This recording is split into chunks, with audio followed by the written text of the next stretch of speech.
dalam perkataan firman seperti Kaleb. Walaupun sudah 80 tahun, tapi dia berkata, saya seperti usia 40 tahun. Mengapa? Karena spirit dalam Tuhan yang dia jaga. Kita akan share firman Tuhan dalam kitab Mazmur 37. Ini yang saya akan ajak kita untuk belajar malam ini.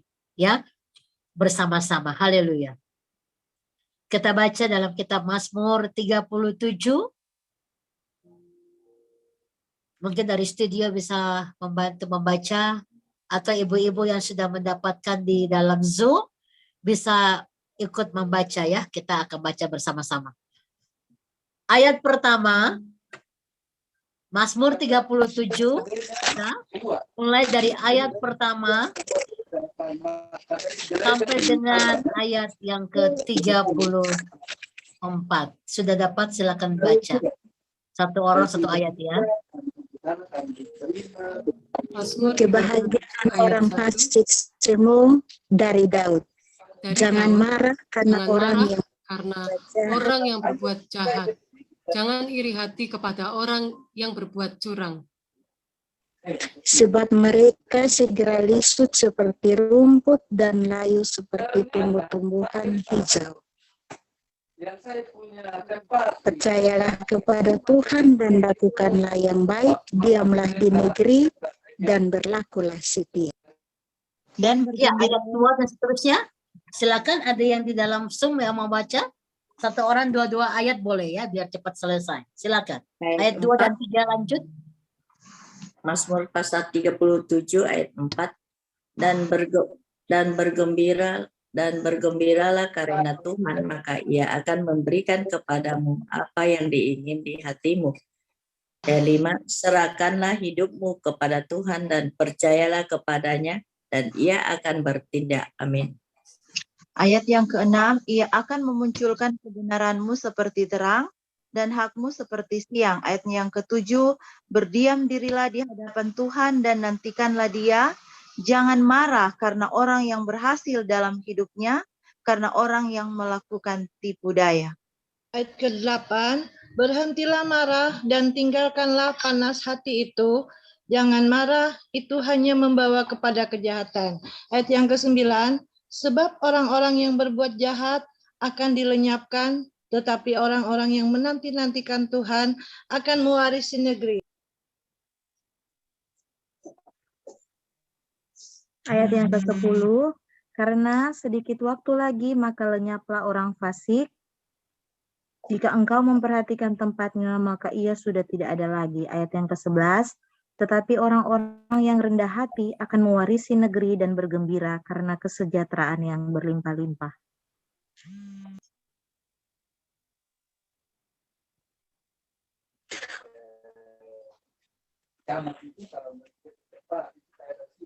Ayat 12, orang fasik merencanakan kejahatan terhadap orang benar dan mengertakkan giginya terhadap dia. Ayat 13, Tuhan menertawakan orang fasik itu sebab ia melihat bahwa harinya sudah dekat. Orang-orang fasik menghunus pedang dan melentur busur mereka untuk merobohkan orang-orang sengsara dan orang-orang miskin untuk membunuh orang-orang yang hidup jujur. Tetapi pedang mereka akan menikam dada mereka sendiri dan busur mereka akan dipatahkan.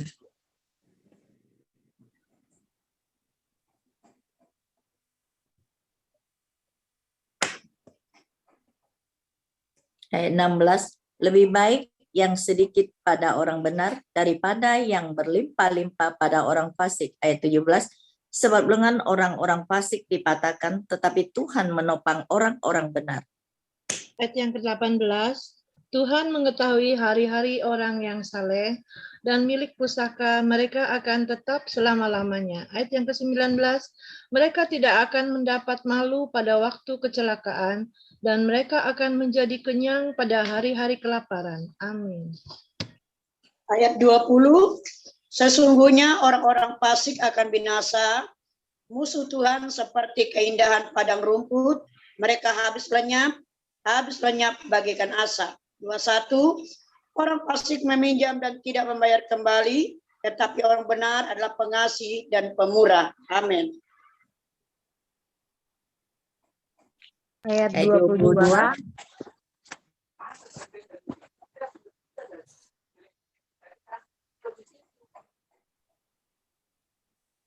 Ayat 22, sesungguhnya orang-orang yang diberkatinya akan mewarisi negeri, tetapi orang-orang yang dikutukinya akan dilenyapkan. Ayat 23, Tuhan menetapkan langkah-langkah orang yang hidupnya berkenan kepadanya. Amin. Ayat 24, apabila ia jatuh tidaklah sampai tergeletak, sebab Tuhan menopang tangannya. 25, dahulu aku muda, sekarang aku telah menjadi tua, tetapi tidak pernah kulihat orang benar ditinggalkan, atau anak cucunya meminta-minta roti. Ayat 26, tiap hari ia menaruh belas kasihan dan memberi pinjaman, dan anak cucunya menjadi berkat. Ayat yang ke-27, jauhilah yang jahat dan lakukan yang baik, maka engkau akan tetap tinggal untuk selama-lamanya. Amin. Ayat 28, sebab Tuhan mencintai hukum, dan ia tidak meninggalkan orang-orang yang dikasihinya, sampai selama-lamanya mereka akan terpelihara, tetapi anak cucu orang-orang fasik akan dilenyapkan. 29, orang-orang benar akan mewarisi negeri dan tinggal di sana senantiasa. Amin. Ayat 30, mulut orang benar mengucapkan hikmat dan lidahnya mengatakan hukum. Taurat Allahnya ada di dalam hatinya, langkah-langkahnya tidak goyah. Orang fasik mengintai orang benar dan berikhtiar membunuhnya. Tetap Tuhan tidak menyerahkan orang benar itu ke dalam tangannya. Ia tidak membiarkannya dinyatakan fasik pada waktu diadili. Nantikanlah Tuhan dan tetap ikutilah jalannya. Maka ia akan mengangkat engkau untuk mewarisi negeri, dan engkau akan melihat orang-orang fasik dilenyapkan.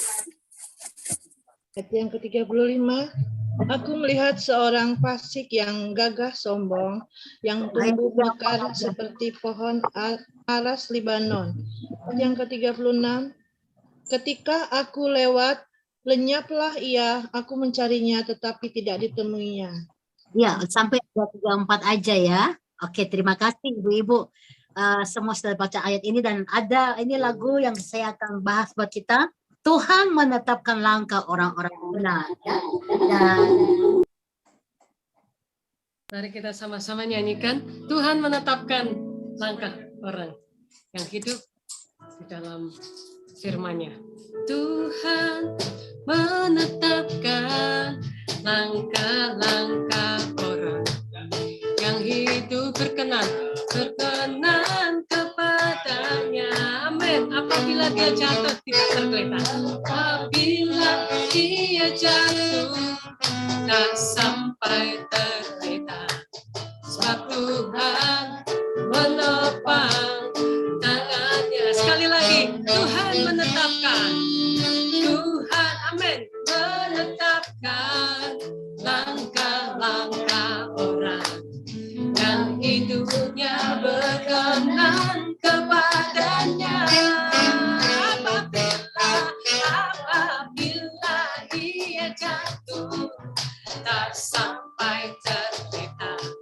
Sebab Tuhan menopang tangannya, tangannya, oh tangannya, oh tangannya. Sebab Tuhan menopang tangannya. Oh, apabila dia jatuh tak sampai tergeletak. Sebab Tuhan menopang tangannya. Sekali lagi, tangannya. Tangannya. Oh, tangannya. Sebab Tuhan menopang tangannya. Oh, apabila ia jatuh tak sampai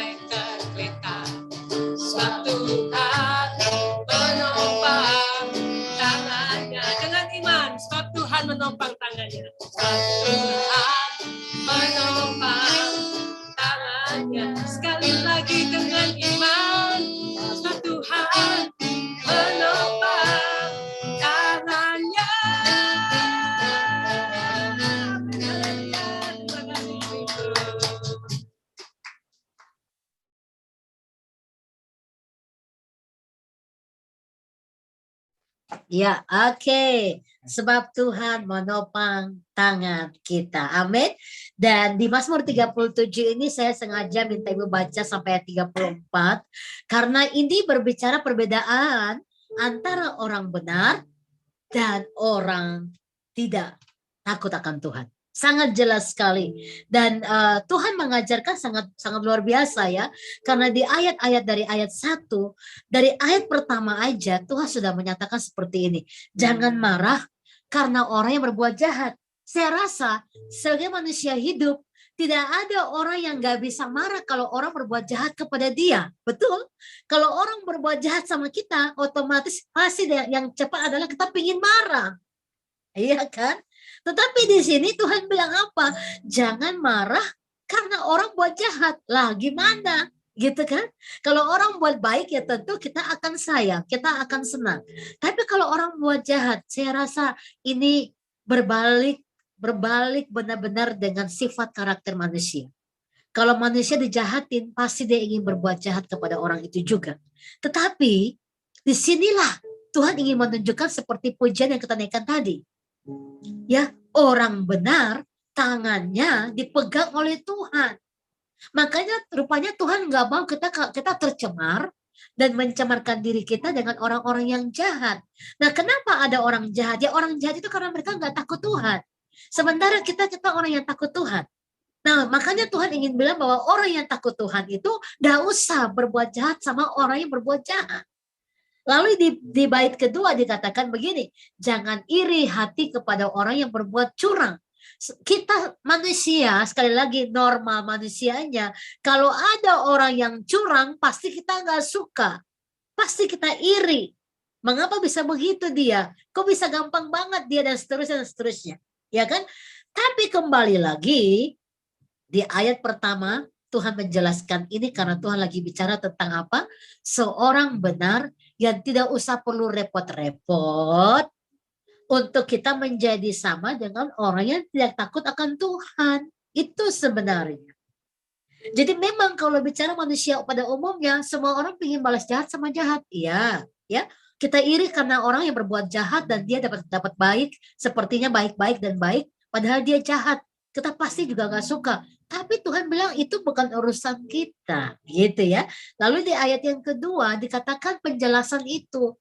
Orang-orang jahat itu akan segera lisut seperti rumput dan layu seperti tumbuh-tumbuhan. Tuhan menjelaskan ini ayat 1 dan ayat 2. Ini sebenarnya menjelaskan ayat-ayat seterusnya sampai dengan ayat 34. Perbedaannya sangat jelas. Kalau orang jahat itu bukan urusan kita. Artinya nggak usah perlu kita menjadi sama dengan kelakuan mereka. Itu maksudnya Tuhan. Karena di ayat 2 ada hukuman Tuhan buat mereka. Jadi nggak pantas kalau kita anak-anak Tuhan, hamba-hamba Allah, wanita penolong dalam roh, kita melakukan yang tidak berkenan di mata Tuhan seperti orang-orang itu. Gitu. Jadi nggak perlu lagi jelasin ayat-ayat berikutnya. Karena ayat 1-2 itu menjelaskan sangat jelas. Ya, bahwa orang yang nomor ayat 2 yang melakukan di nomor 1 itu akan mendapat hukuman di ayat yang kedua. Tuhan meneguhkan kita di ayat yang ketiga, percayalah kepada Tuhan dan lakukan yang baik. Bisa apa enggak? Ini enggak mudah loh bicara begini. Kita baca ayat ini sering-sering banget, kita juga hafal ayat itu, tapi dalam praktek hari-hari tidak semudah yang kita bisa bicara ini. Kita mau percaya kepada Tuhan di tengah-tengah orang yang tidak pernah berdoa, kok ada mujizat, iya kan? Orang yang gak pernah sungguh-sungguh melayani Tuhan, banyak tipu-tipunya, kok sepertinya dia diberkati.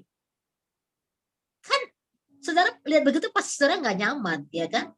Tapi Tuhan bilang, percayalah kepada Tuhan dengan segenap hatimu dan tetap lakukan yang baik. Ini garis bawahi, tanda merah bila perlu saudara. Ya, lakukan yang baik. Diamlah di negeri dan berlakulah setia. Diamlah di tempat di mana engkau dipercayai. Ya, pekerjaan yang paling mewah, yang paling hebat, yang gak pernah diganti-ganti, gak pernah dilengser-lengser, adalah pekerjaan melayani Tuhan, saudara. Kapanpun. Dan dimanapun gak pernah dilengser, gak pernah ada pergantian. Karena melayani Tuhan itu yang pilih adalah Bapa Surgawi, pekerjaannya yang punya, dia yang menetapkan, langkah orang benar, dia yang menetapkannya. Sehingga ini pekerjaan yang paling luar biasa. Dan kita berbangga karena Yesus Kristus. Dan pekerjaan ini adalah pekerjaan yang paling mulia. Dan tidak membuat kita sombong di dalamnya. Karena pekerjaan ini pekerjaan yang terus membawa kita untuk humble karena kita melayani Raja segala Raja, Tuhan yang kudus, yang punya segala hal-hal yang indah dan besar di muka bumi ini. Makanya Tuhan tentukan langkah kita di ayat yang ketiga. Kita harus percaya penuh. Jangan lihat orang kita iri. Jangan lihat orang kita mulai gundah gulana hatinya. Jangan melihat orang-orang yang begini begitu, enggak usah. Kita perlu fokus aja sama Tuhan.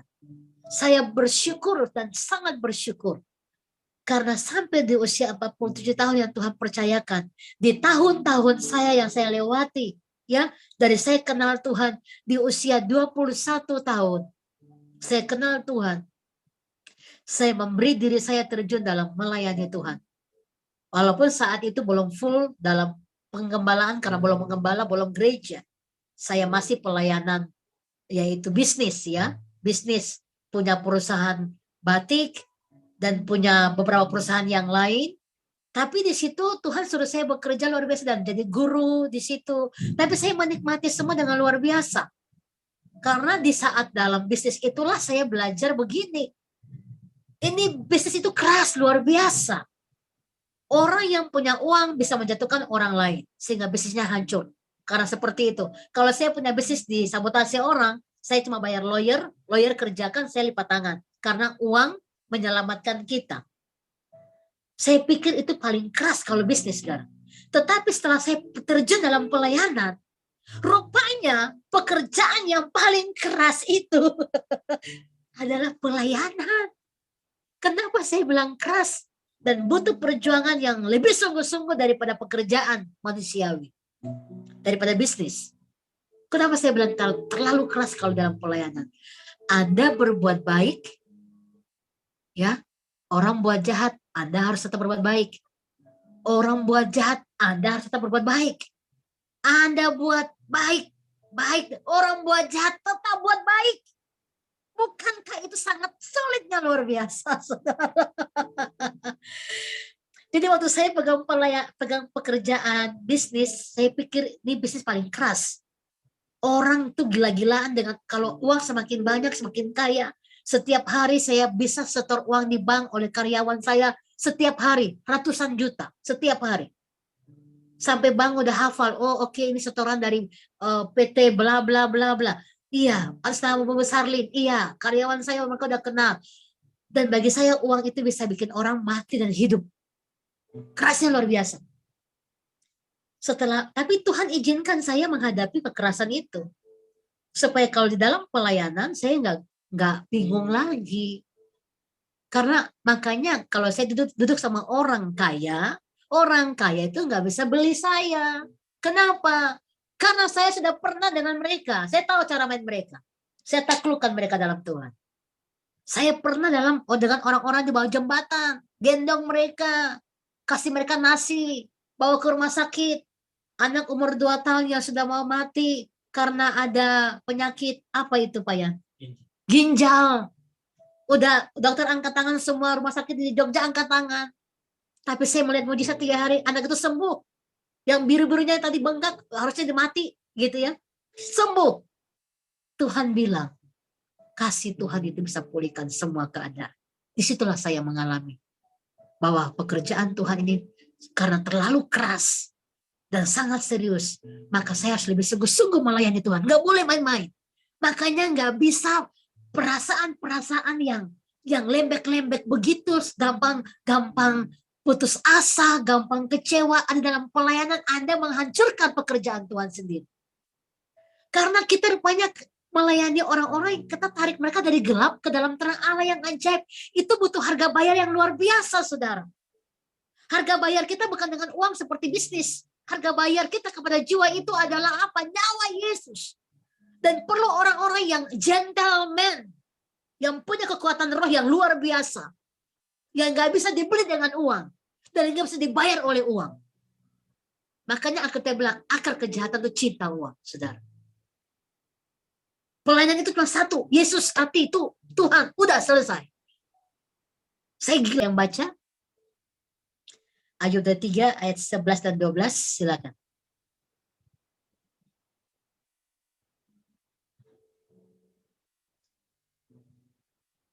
Ayat 11 dan 12. Ayat 23, ayat 11 dan 12. Kakiku tetap mengikuti jejaknya. Aku menuruti jalannya dan tidak menyimpang. Perintah dari bibirnya tidak kulanggar. Dalam sanubariku kusimpan ucapan mulutnya. Amin. Amin. Nah, apa yang membuat Ayub bisa timbul di ayat 10? Seandainya ini dia menguji aku lagi. Aku percaya udah waktunya. Aku akan muncul seperti emas. Berarti apa? Tak tergoyahkan lagi, saudara. Nilainya itu udah luar biasa gitu loh. Orang mau jungkir balik dia udah nggak bisa gitu loh maksudnya. Udah kokoh. Kenapa? Karena ayat 11 dan 12 ini yang dia lakukan. Tuhan, engkau kan tahu aku nggak menyimpang ke kanan, aku nggak menyimpang ke kiri, kakiku tetap ikuti jejakmu, aku jalan di jalanmu, perintah-perintahmu aku lakukan. Nah, ini kepastian. Saya percaya kalau saudara semua punya kepastian hati seperti ini, kita tidak akan ragu walaupun dunia ini goncang-gancing dengan macam-macam persoalan hidup. Ya, kita tidak akan pernah ragu karena kita pegang firman-Nya, kita nggak menyimpang dari jalannya, kita turuti apa yang dia lakukan buat kita. Wah, itu luar biasa. Ya. Saya punya kesempatan banyak sekali bisa sharing kebutuhan-kebutuhan yang kawal perlukan dengan orang-orang penting yang memang sudah ada dengan saya dari pekerjaan saya maupun dalam kawal orang-orang yang tahu saya dikawal. Tapi saya tidak pernah ambil kesempatan itu sedikit pun. Karena saya tahu nama baik, nama Tuhan itu lebih berharga dari segala-galanya. Mereka akan melihat Tuhan dalam diri seorang Sarli Mataheru. Itu yang saya jaga. Dan saudara harus melihat kepada itu. Si Ayub tuh begitu, ini Ayub orang paling kaya. Dia punya teman-teman orang kaya semua. Tapi dalam keterpurukan dia tidak mau ya mengkotori apa yang jadi ujian Tuhan dengan menggampangkan. Nah itu loh, menggampangkan ada temannya, ada si ini, ya gampang lah mereka bisa tolong saya. Enggak, dia enggak mau kayak gitu. Dia membiarkan dirinya apa? Ikuti proses. Apa yang Tuhan inginkan? Dia ikuti proses. Wow, itu saya bilang di dunia akhir zaman ini saya belum dapati orang-orang yang bisa punya integritas seperti yang Ayub. Dia punya orang-orang kaya karena mereka berteman dengan semua orang-orang yang punya. Tapi dalam kemiskinan dia saat Tuhan lagi uji dia, habis semua hartanya, dia tidak mau ambil kesempatan untuk meminta pertolongan teman-temannya yang kaya itu. Dia ikuti proses yang Tuhan mau. Dan melihat ya Tuhan masih uji dia lagi. Dia ingin cari Tuhan sungguh-sungguh. Tapi Tuhan masih belum tunjukkan bahwa Tuhan hadir. Tapi dia tetap berkata, walaupun aku belum melihat engkau, aku cari engkau ke timur, ke barat, atas engkau nggak ada. Tapi aku percaya saat engkau menguji aku pasti akan muncul seperti emas murni. Mungkin Bali vinaikan lagu ini, Waymaker. Seperti firman yang kita dengar, dia pembuat jalan buat kita. Ya, kita dengar lagu ini dan kita diberkati oleh Tuhan dengan pujian Waymaker. Haleluya.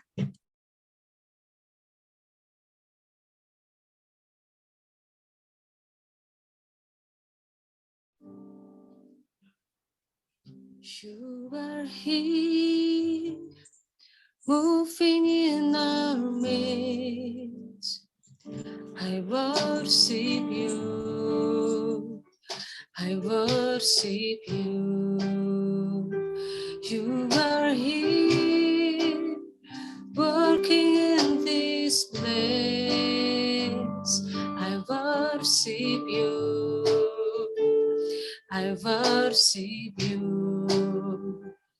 You are here, moving in our midst. I worship you. I worship you. You are here. You are here, working in this place. I worship you. I worship you. Oh, you are waymaker, miracle worker, promise keeper, light in the darkness. My God, that is who you are. You are waymaker, miracle worker, promise keeper, light in the darkness. My God, that is who you are.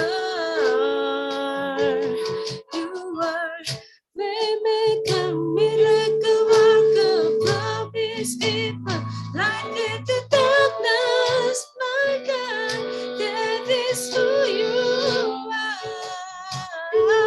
You are waymaker, miracle worker, promise keeper, light in the darkness. My God, that is who you are. Even when I don't see it, you're working. Even when I don't feel it, you're working. You never stop. You never stop working. You never stop. You never stop working. Even when I don't see it, you're working. Even when I don't feel it, you're working. You never stop. You never stop working. You never stop. You never stop working. Even when I don't see it, you're working. Even when I don't feel it, you're working. You never stop. You never stop working. You never stop. You never stop working. Even when I don't see it, you're working. Even when I don't feel it, you're working. You never stop. You never stop working. You never stop. You never stop working. Amen.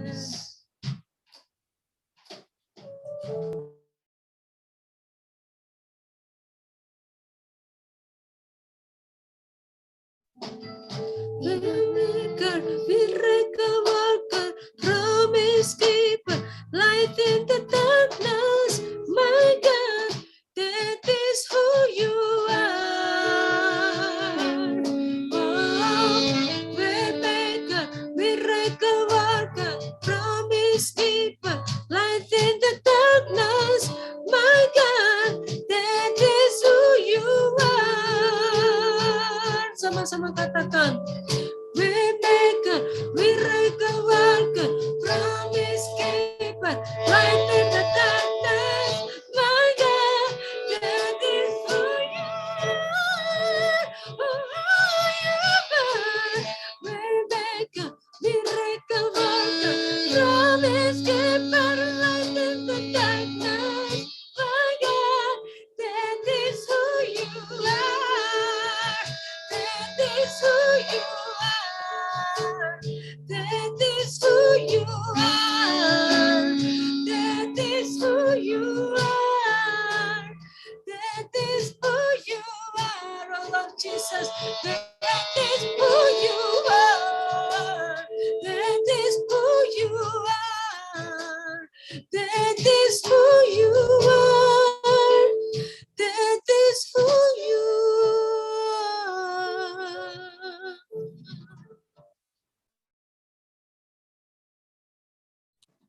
Haleluya, haleluya, haleluya.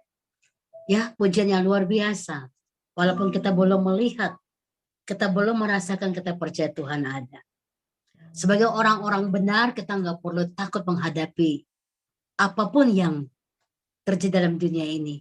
Dunia ini memang zaman sekarang tidak ada dalam kepastian. Tetapi saya ingatkan saudara bahwa firman Tuhan adalah kepastian kita. Dia adalah pembuat mujizat. Saat kita nggak melihat, kita harus percaya dia ada. Saat dia bekerja, semua akan beres. Maka izinkan bahwa firman Tuhan yang kita dengar malam ini, dia bergerak dengan kita. Ya, jangan biarkan ada hati kita yang tidak benar, tapi tetap lakukan apa yang baik. Engkau buat baik, orang buat jahat, it's okay. Jangan balas jahat dengan jahat. Terus buat baik. Karena memang kita dipanggil untuk mengerjakan pekerjaan Tuhan di muka bumi ini. Dan bumi ini semuanya sakit. Ya, kita perlu tolong mereka dalam setiap keadaan situasi mereka. Kita perlu tolong mereka dalam semua situasi pergumulan mereka. Anak-anak Tuhan hadir membawa damai. Anak-anak Tuhan hadir membawa sukacita. Anak-anak Tuhan hadir membawa kekuatan yang luar biasa. Pastikan bahwa kita membawa damai sejahtera. Maka tetaplah kuat dalam imanmu dan yakin bahwa firman Allah memberikan kita kemenangan demi kemenangan. Bahkan engkau lebih dari orang yang menang. Amin. Dan saya percaya bahwa malam hari ini semua pergumulan rumah tangga, suami saudara yang mungkin dalam pergumulan sampai hari ini engkau berdoa dan belum ada perubahan, percaya bahwa doa-doamu Tuhan menjawab lebih dari yang engkau doakan. Anak-anakmu mungkin dalam pergaulan mereka, pergumulan studi mereka, tetap percaya Tuhan ada. Ya, Tuhan yang pelihara mereka. Engkau punya pergumulan apapun, yang pasti dan satu yang engkau harus lakukan adalah tetap baik, berbuat benar. Tinggal di dalam firman Allah. Karena itu adalah kekuatan kita. Haleluya, haleluya. Saya mau berdoa buat saudara semua yang sudah hadir dalam Zoom. Dan saya percaya firman Tuhan ini akan menguatkan kita. Ya, kita berdoa bagi teman-teman yang lagi beribadah hari ini dari NTT, lagi beribadah buat teman-teman yang berulang tahun. Karena saya lagi suruh mereka untuk pergi ke sana dan mendoakan. Karena sekaligus mendoakan ada kelahiran seorang baby dari anak dari Ibu Orpa juga. Jadi saya mengutus mereka untuk berdoa, memberkati. Dan teman-teman yang lain dalam pelayanan, kita doakan mereka semua supaya mereka semua diberikan Tuhan kekuatan. Dan hari-hari ini seberapa berat keadaan situasi, saya percaya kekuatan Tuhan berlimpah-limpah buat saudara. Amin. Tuhan berikan engkau kekuatan roh, mata roh yang tajam untuk bisa melewati semua keadaan apapun. Karena di dalam Tuhan janjinya, ya